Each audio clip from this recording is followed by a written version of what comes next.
Allah. Badannya orang-orang yang ditutupin sama Allah Ta'ala. Hawal.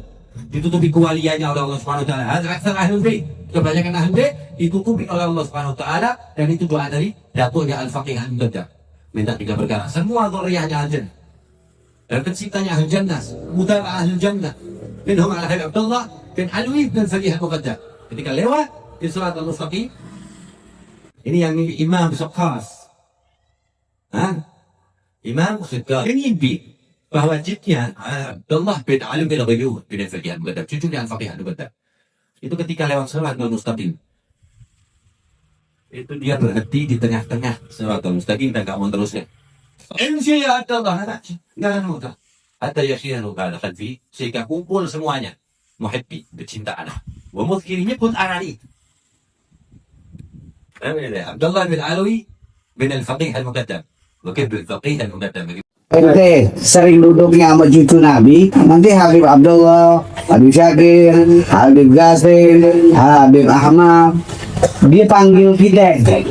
Aneh kayaknya itu Nabi yang ente di dunia ya. Ente nggak pantas surga paling bawah. Ayo ikut aneh. Bareng-bareng sama ikut aneh Nabi besar Maulana Muhammad. Jangan pula kita salah memandang sebuah tahdzir yang memang di dalam agama, pernyataan ilmiah, syariah yang harus disampaikan, kemudian dianggap hasad. Bukan. Seperti saya mengkritisi Habib-Habib yang mendoktrin dengan doktrin sesat, itu bukan hasad. Itu harus disampaikan. Termasuk doktrin sesat yang tadi. Ngaji kepada satu Habib yang bodoh, yang ahli maksiat, lebih baik dibandingkan ngaji kepada 70 ulama yang alim dan mengamalkan ilmunya. Ini kesesatan dan jangan dibiarkan. Kalau dibiarkan, umat ini semakin banyak yang terbawa sesat. Nanti tidak ngajinya kepada ulama, ngajinya kepada orang yang ahli maksiat, yang bodoh. Makanya saya dengan tegas, saya siap mudzakarah, dialog ilmiah. Bagi mereka yang tetap kekeh, mana buktikan ayat Qur'annya, kitab tafsirnya mana, haditsnya mana, syarah haditsnya mana, athar sahabatnya mana, kalam ulama salaf salehnya mana dari kalangan ahlul bait Rasul, mana keterangan seperti itu? Ya, bukan tentang hasad, iri, dengki, bukan. Kalau tentang kebenaran, jangan juga salah kita keliru menilai. Bukan tentang hasad. Nah, contoh seperti tadi yang menyatakan bahwasannya kalaupun berdosa tetap saja dijamin surga. Saya bilang, kenapa tidak mati saja duluan? Kenapa betah di dunia? Sedangkan surga dijelaskan itu kenikmatannya lebih dahsyat daripada kenikmatan dunia. Bahkan banyak kenikmatan yang tidak bisa tersirat oleh pikiran, oleh benak hati. Itu ada di surga. Tidak pernah terbayangkan di dunia, tidak pernah ketemu di dunia, kenikmatan itu ada di surga. Kenapa kok nggak mau buru-buru masuk ke dalam surga? Mereka menggunakan kalamullah, innama yuridullahu liyudhhiba ankumur rijsa ahlal baiti wa yutahhirakum tathhira. Pakai dalil, tapi salah menggunakan dalilnya. Ini memonopoli agama. Ayatnya betul ada, tapi tidak benar penggunaannya. Sama seperti Wahabi. Wahabi menggunakan bahwasannya seseorang tidak mendapatkan apapun kecuali apa yang dilakukan, diperjuangkannya. Dalam surah An-Najm ayat 39. Wa allaisa lil insani illa ma sa'a. Saya juga hafal surah An-Najm tersebut. Ayat ke-39 itu digunakan oleh Wahabi untuk mengingkari kebenaran syariat tentang manfaatnya bacaan Quran, manfaatnya sedekah. Ketika saya menjelaskan tentang kebobrokan Wahabi, bukan saya hasad juga, ataupun para ulama yang lain menjelaskan tentang kebobrokan Wahabi, kita sedang membentengi umat, membentengi masyarakat. Bukan tentang hasad kepada ustadz yang lain. Bukan, kalau memang benar dia itu ustadz, ayo dong mudzakarah dengan kita. Buktikan pakai kitab-kitabnya. Kan begitu. Mereka cuma bisa berdalil kepada orang awam. Mereka bisanya mendebat orang-orang awam. Kalau dengan orang yang faqih, mereka nggak akan berani. Saya sudah buktikan. Saya datang ke pengajian-pengajian Ustadz Wahabi yang katanya lulusan Timur Tengah, yang doktor. Wallahi demi Allah, kan sudah ada beberapa teman banyak yang ikut waktu itu. Saya membawa kitab satu mobil. Dari mulai bagasi full sampai ke jok belakang saya. Saya dengan supir. Ya. Semuanya dibawa. Dan beberapa kali saya lakukan itu, hadir ke pengajian Ustadz Wahabi yang katanya doktoral lulusan Timur Tengah. Tapi akhirnya tidak pernah terjadi. Di hadapan jamaahnya, saya tidak dengan cara buruk. Saya ikuti dulu pengajiannya, murid-murid saya lebih dulu datang ke pengajian tersebut. Rekam, kata saya. Makalah-makalah yang disebarkannya pegang. Karena berlandaskan itu dulu awalnya. Ya.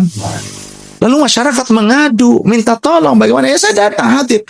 Setelah selesai ada sesi tanya jawab. Saat sesi tanya jawab itulah kemudian saya mengangkat tangan, saya minta waktu untuk mudzakarah. Saya perkenalkan diri dengan baik-baik. Saya nama Anu dari Anu, kemudian saya mau bermudzakarah. Kebetulan saya juga bawa kitabnya, kemudian barulah jamaah saya mengeluarkan kitab satu mobil itu.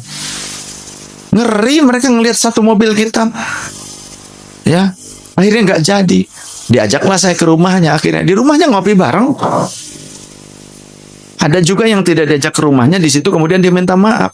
Termasuk di Yamaha, kan di Masjid Yamaha kejadian. Bukan tentang hasad, tapi tentang saya menjelaskan mana syariat yang harus dibela, mana orang-orang yang berdusta atas nama syariat. Begitu. Termasuk Habib-habib yang mendoktrin dengan doktrin-doktrin sesat. Baik, sedikit kita bahas ya tentang ayat yang tadi, innama yuridullahu liyudhiba ankumur rijsa ahlal baiti wa yutahhirakum tathhira. Itu surah Al-Ahzab ayat 34. Ayat 33. Nah, ini potongan ayat, bukan satu ayat yang sempurna. Yang sempurnanya adalah Bismillahirrahmanirrahim. A'udzubillahi minasyaitonirrajim. Bismillahirrahmanirrahim. Wa qarna fi buyutikunna wa la tabarrajna tabarrujal jahiliyatil ula wa aqimnas salata wa atinaz zakah. Wa aqimnas salata wa atinaz zakata.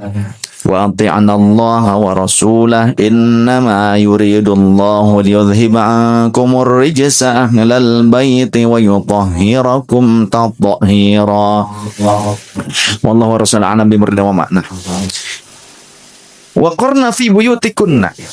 Ini amrnya, perintahnya kepada bentuknya bentuk mu'annatsah. Berarti perempuan yang dijadikan sasarannya, mukhatabnya adalah wanita. Siapa? Nanti jawabannya di awal ayat-ayat sebelumnya, karena huruf pertamanya adalah waw. Waw adalah harfu atfin. Harfu atfin ini berarti ada korelasi dengan ayat-ayat sebelumnya. Gak bisa hanya potongan ini saja untuk bisa memahami secara general, secara utuh. Wa qarna fi buyutikunna, dan berdiam dirilah kalian wahai wanita di rumah kalian wahai wanita. Yang dimaksud nanti. Wala tabarrujna tabarrujal jahiliyati ula, dan janganlah kalian berpakaian seperti pakaian kaum wanita jahiliyah. Wa aqimnas salata, dan kalian wahai wanita tegakkanlah salat. Wa atinaz zakata, dan tunaikanlah zakat, keluarkan.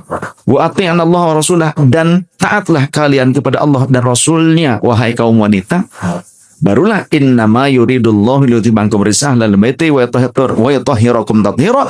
Sesungguhnya Allah berkehendak untuk menghilangkan dosa, rizsun, kotoran dosa dari kalian wahai ahlul bait Nabi, wa yutahhirakum tathhira, dan menyucikan kalian, ingin menyucikan kalian sesuci-sucinya. Siapa yang dituju oleh ayat ini? Ternyata korelasinya dari ayat 30. Ya nisa'an nabi may ya'ti minkunna bi fahishatin mubayyinatin yudha'af lahal 'adzabu dhi'fain wa kana dzalika 'ala Allahi yasira.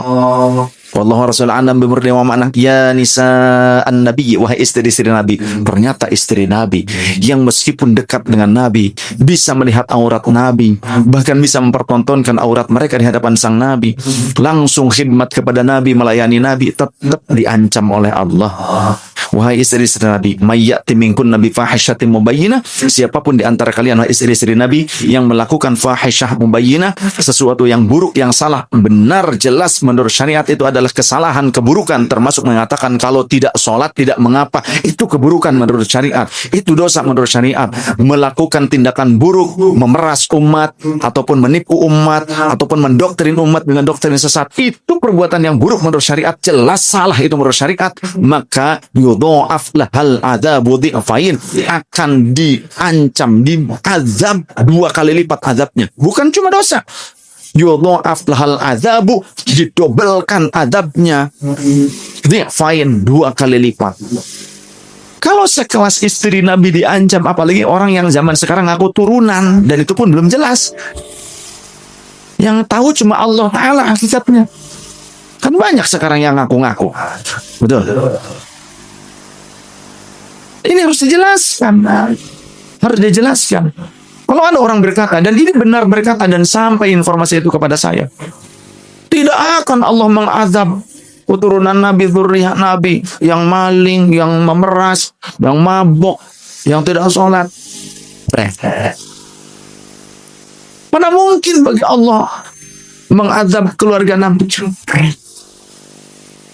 Ini jawabannya, akhir ayatnya, wa kana dzalika 'ala Allah yasira. Bagi Allah hal itu mudah, menimpakan 2 kali lipat azab. Buktinya mana? Istri Nabi Nuh. Nabi Nuh itu salah satu ulul azmi, bukan Nabi biasa, bukan Rasul biasa, salah satu ulul azmi. Cuma 5 ulul azmi. Anak Nabi Nuh salah satunya. Ya kan? Kanaan anak Nabi Nuh. Ketika Nabi Nuh berdoa, ya Allah, selamatkan mereka. Kata Allah, laisa min ahlik. Mereka bukan keluargamu kok. Ya. Amalun li'annahu amalun ghairu sholih, karena perbuatannya nggak benar, nggak bagus, nggak soleh. Tenggelam. Istrinya Nabi Lut. Istri Nabi Lut Rasul. Tapi ditimpa di balik bumi itu, cabut diangkat tanah, dibalikkan, mereka dikubur satu kaum itu. Nabi Lutnya disuruh pergi dulu. Istrinya ikut tenggelam, digencet oleh tanah. Rasul, istrinya Rasul. Ya, ada yang lain juga ada. Anak Nabi Adam, siapa? Qabil. Nggak berarti dia selamat. Apalagi cuma aku turunan. Anak Nabi, anak Rasul, anak ulul azmi. Ya Allah, mudah-mudahan kita selamat. Doakan saya dan keluarga serta anak turunan saya sing soleh, sing takwa, sing bener akhlaknya. Saya. Ya Allah, Allahumma sallimna wa dzurriyyatina wa kelanjutannya kita lanjutkan ya. Nah, kemudian wa may yaqnut minkunna lillahi wa rasulihi wa ta'mal salihan nu'tiha ajraha marratayn wa a'tadna laha rizqan karima. Wallahu wa rasuluhu a'lam bimuridin wa mana. Wa may yaqnut minkunna, dan siapapun di antara kalian wahai istri-istri Nabi yang tetap taat lillahi kepada Allah wa rasulihi dan kepada rasulnya Allah, taat, harus taat. Istri Rasul pun nggak mentang-mentang, nggak apa-apa, aku kan istri Rasul, bebas, bukan istri Sultan itu, nggak bisa. Ya, anak Sultan nggak bisa. Oh, turunan Rasul, tetap harus taat kepada Allah dan Rasulnya. Masa ngaku turunan Rasul nggak taat kepada Rasulnya sendiri? Betul, nggak taat pada leluhurnya, aneh. Jangan-jangan memang bukan turunan. Ya, orang ngaku turunan tapi nggak mau taat, ngaku turunan Rasul tapi nggak mau taat, malah menyelisihi syariat dari Rasul. Jangan-jangan bisa dibuktikan dengan tes DNA, jangan-jangan bukan DNA Rasulullah, jangan-jangan. Wa ta'mal sholihan, dan siapapun di antara kalian yang beramal soleh harus beramal soleh. Kalau beramal soleh, nu'tiha ajroha, kata Allah, kami akan berikan pahalanya marrataini, double, 2 kali lipat kalau beramal soleh. Wa atadna laha rizqan karima, dan kami akan janjikan, akan siapkan rezeki yang agung, apa? Kenikmatan surgawi. Kalau taat kepada Allah dan Rasul juga beramal soleh. Kalau enggak, masuk surga, impi.